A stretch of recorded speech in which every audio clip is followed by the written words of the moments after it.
maar jy bluf niemand nie, want sien God weet, wie is waarlik gered, wie is waarlik sy kinders, hy weet het, en daardie dag kom hy net daardie mense haal.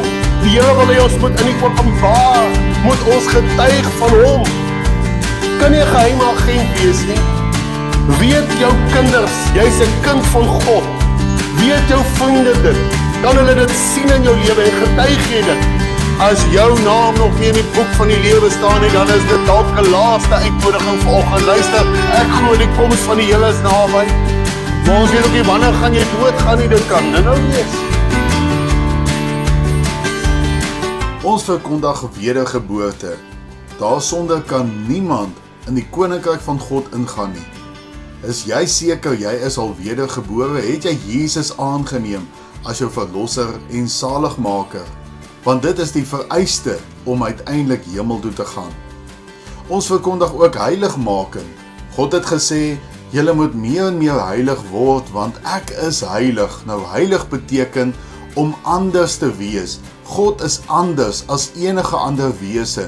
Daarom moet ek en u ook anders wees as die gewone wêreldling. Ons moet daarna streef om meer en meer soos Jesus te word.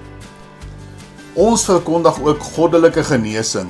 Ons glo dat deur Jesus Christus se wonde, deur sy kruisdood, het daar vir die mens genesing gekom. Nie net vir ons gees en ons siel nie, maar ook vir ons liggaam.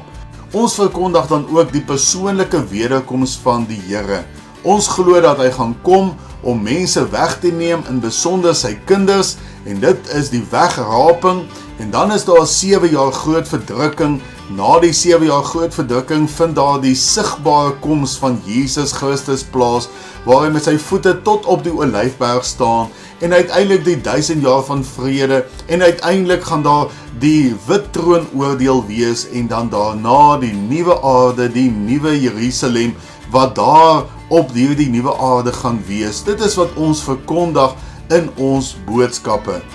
Nou ons is groot genoeg om u en u hele gesin te akkommodeer, maar ons is ook klein genoeg om baie om te gee vir elkeen van u.